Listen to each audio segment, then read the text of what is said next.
ఇక పత్తి రైతులంతా కూడా కష్టపడి పత్తిని సాగు చేసుకొని అప్పో సప్పో చేసి పెట్టుబడి పెట్టుకొని ఇక మిల్లులకు పోయి అమ్ముకోవాలా, ఆడంతా కూడా ఇబ్బంది చేస్తా ఉన్నారు మిల్లులు అని చెప్పి ప్రభుత్వం CCI తీసుకొచ్చింది.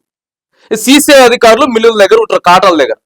ఈ CCI అధికారులు కూడా దళారులకే మళ్ళా రైతులు తీసుకొచ్చిన పత్తికి నాణ్యత లేదు, దాంట్లో కరెక్ట్ క్వాంటిటీ లేదని చెప్పి ఓ 5-10 కేజీలు దాంట్లో తగ్గిస్తా ఉన్నారు.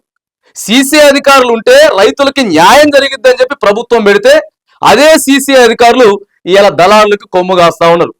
నిన్న వరంగల్ జిల్లా నెక్కొండ మండలంలో 2-3 మిల్లుల దగ్గర పంచాయతీ ఇదే అయింది.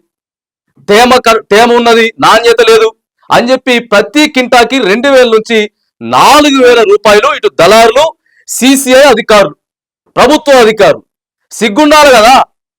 రైతులకి న్యాయం జరగాలని చెప్పి మిమ్మల్ని పెడితే ఆడ ఇగో మీరు దళారులకి కొమ్ము కాసేటటువంటి ప్రయత్నం వరంగల్ జిల్లాలో జరుగుతా